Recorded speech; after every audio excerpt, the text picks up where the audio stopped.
بالکل آج فلسطین کے حالات دیکھ کے بہت دکھی ہیں، اور پوری مسلم امہ آج یاد کر رہی ہے شہید ذوالفقار علی بھٹو کو، شاہ فیصل کو، قذافی کو، یاسر عرفات کو، اور اسی طرح بہت سارے جو مسلم امہ کے بڑے بڑے لیڈر تھے جن کو سازش کے تحت اس دنیا سے ہی ہٹا دیا گیا۔ اگر وہ ان کا تسلسل رہتا تو آج یہ دن ہمیں نہ دیکھنے کو ملتے، اور جو ایک ہمیں شرمندگی ہو رہی ہے کہ کوئی بھی نہیں، صرف بیانات کی حد تک سارے لوگ او آئی سی ہو یا اور جتنے بھی لیگیں کہہ لیں یا جو کچھ بھی ہیں یا ممالک کے سربراہ کہہ لیں، ابھی تک تو صرف باتیں ہی کر رہے ہیں لیکن عملی طور پر کوئی کچھ نہیں کر رہا۔ اچھا، اب علامہ اقبال نے یہی جو حالات ہیں، عالمی سطح پہ بھی ناانصافی ہے اور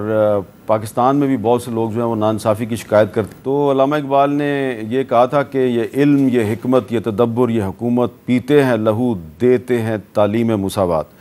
عرفان صدیقی صاحب، آج ہمارے جو وزیر اعظم صاحب ہیں، نگران وزیر اعظم صاحب، انہوں نے کچھ غیر ملکی تارکین وطن کے بارے میں کوئی بات کی ہے، اشارہ ان کا افغان مہاجرین کی طرف ہے۔ سنیں کیا کہہ رہے ہیں۔ پاکستان میں ایک بڑی تعداد میں غیر ملکی افراد غیر قانونی طور پر مقیم ہیں، جن میں اکثریت افغان شہریوں کی ہے۔ دہشت گردی اور مجرمانہ سرگرمیوں میں ملوث اکثر افراد کا تعلق انہی غیر قانونی تارکین وطن سے ہے۔ یہاں رہنے کی اجازت ہم انہیں قطعاً نہیں دے رہے، چاہے وہ 25,000 ہیں یا 2.5 لاکھ ہیں، جانا ہے انہوں نے۔ ہماری کمٹمنٹ ہے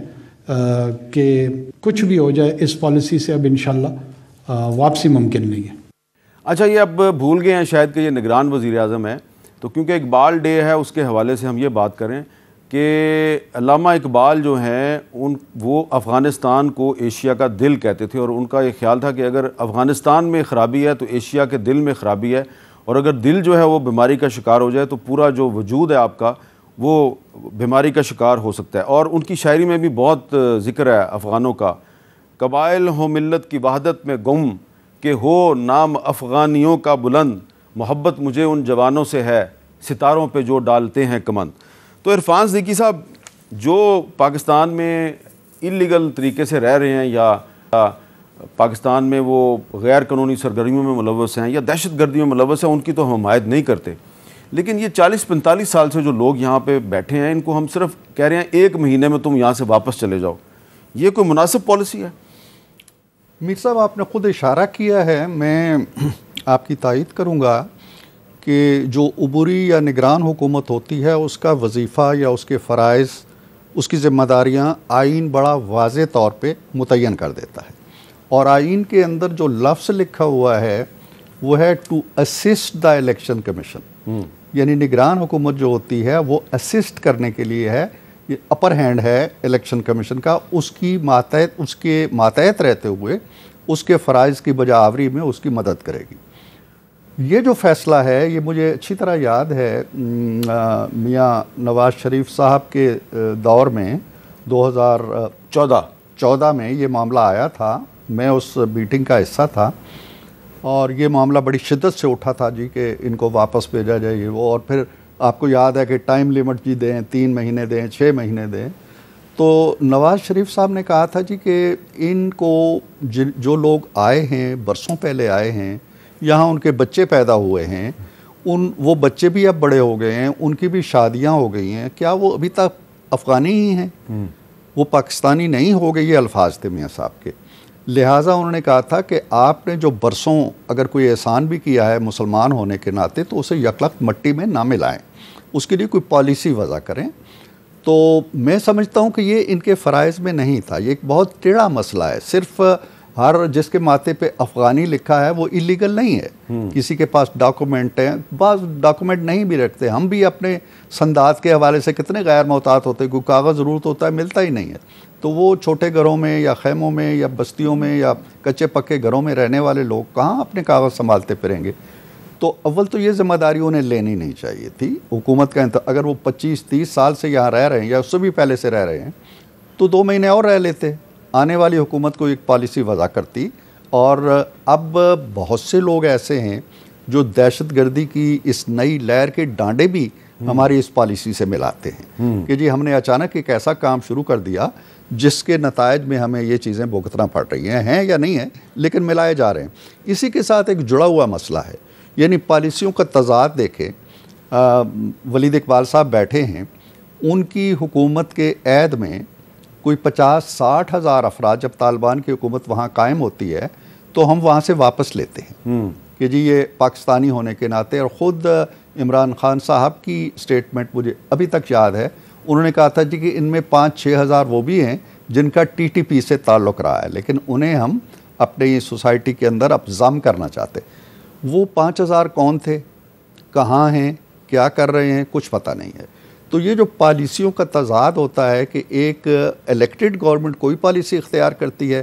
اور ایک نان الیکٹڈ گورنمنٹ, اور جو نان الیکٹڈ گورنمنٹ ہے اس کے بھی تضادات ہیں کہ جنرل ضیاء الحق کی پالیسی کچھ اور ہوتی ہے افغانستان پہ, پرویز مشرف کی پالیسی کچھ اور ہوتی ہے. تو یہ اتنی جلد بازی میں کم از کم انہیں نہیں کرنا چاہیے تھا اور سوچ سمجھ کے آنے والی حکومت پہ چھوڑ دیتے. جی ولید اقبال صاحب, بات وہی ہے کہ علامہ اقبال کی تعلیمات کی روشنی میں یہ جو افغانوں کو پاکستان سے صرف 1 مہینے میں جو نکالنے کا جو ایک منصوبہ ہے, اس کے بارے میں کیا کہیں گے آپ؟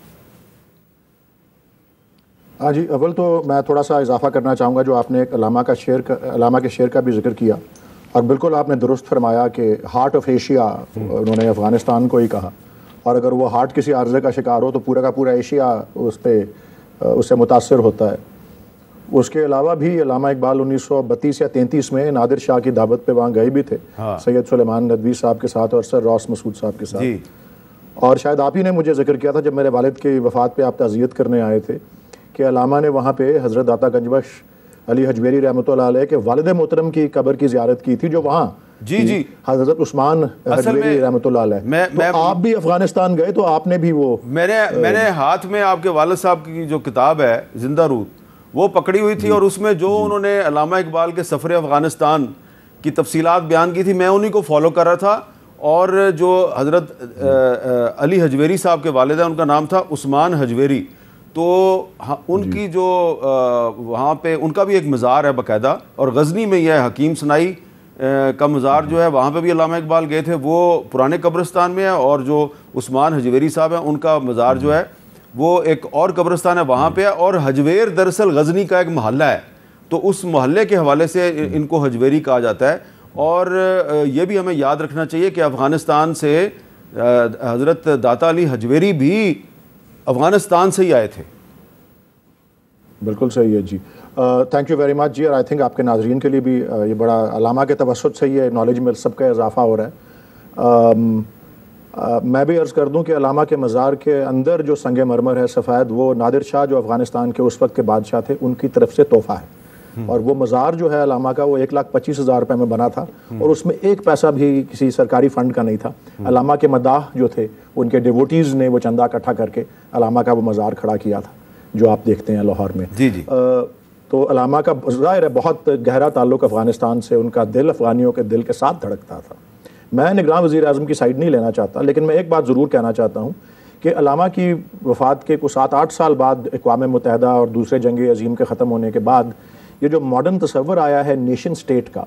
علامہ کے وقت میں وہ نہیں ہوتا تھا. اور جو نیشنل باؤنڈریز جس طرح سے بنی ہیں اور جو پھر داخلی پالیسیز ملکوں کی بننے شروع ہوئیں نیشن سٹیٹ کے وجود میں آنے کے بعد, تو اس میں ہر نیشن سٹیٹ کا خاص طور پہ آج اور اس قسم کے دور میں جس میں ہم گزر رہے ہیں یہ پالیسی ہوتی ہے کہ وہ انلیگل ایلینز کو جو ہیں وہ الاؤ نہیں کرتے. لیکن میں اس سے اتفاق کرتا ہوں کہ یہ بہتر ہوتا کہ نگران حکومت اس کا یہ اقدام نہ لیتی, یہ ایک منتخب حکومت لیتی. اس کا ہاتھ نبض پہ ہوتا ہے عوام کی, وہ منتخب ہو کے آئی ہوتی ہے. ویسے PDM گورنمنٹ نے ہی کچھ دائرہ اختیار کو وسیع کیا ہے نگران حکومت کی. یہ جو آخر میں 100 قوانین پاس ہوئے اسمبلیوں کے اس سے تحلیل ہونے سے پہلے, تو اس میں یقیناً اس طرح کی کوئی اختیار دیا ہوگا جس کے تحت وہ کر رہے ہیں. بٹ یہ ہے کہ پاکستان کو ڈسٹنگوش کرنا ضروری ہے کہ کون ایسے ہیں جو واقعی انلیگل ایلینز ہیں اور کون ہیں جو کہ ریفیوجیز کے زمرے میں آتے ہیں. اور اس پہ حال ہی میں اسلام آباد ہائی کورٹ نے ایک ججمنٹ بھی دی ہے جس کو راحیل عزیزی کیس کہا جاتا ہے. ایک افغان پولیس آفیسر تھیں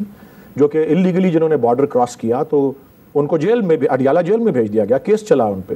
لیکن اسلام آباد ہائی کورٹ نے رول کیا کہ اگر کوئی کرمنل انٹینٹ سے نہیں بارڈر کراس کرتا, کرائم کرنے کے یا کرمنل انٹینٹ سے مجرمانہ ذہن سے نہیں کرتا, اور واپس اگر اس کو بھجوایا جائے اس کے ملک میں تو وہ پرسیکیوشن، ظلم کا، تشدد کا شکار ہو سکتا ہے. جس طرح انفارچونیٹلی کچھ طالبان گورنمنٹ کا خواتین کے بارے میں، پروفیشنل ویمن کے بارے میں کچھ ابھی بھی وہ ماڈرن ٹائم سے الائنڈ نہیں ہے، تو اس صورت میں پھر اس کو ریفیوجی سٹیٹس جو ہے اور ایلیگل ایلین نہیں تصور کیا جا سکتا. ٹھیک ہے. تو یہ اس طرح کی چیزیں دیکھنے کی ضرورت ہے، اور بہتر ہوتا کہ منتخب حکومت یہ کرتی. یہ آپ کیا کہیں گے ناصر حسین شاہ صاحب کی جو نگران حکومت ہے وہ کچھ ایسے کام کر رہی ہے جو نگرانوں کے مینڈیٹ میں نہیں آتے، کیا ان کو یہ کام کرنے چاہیے؟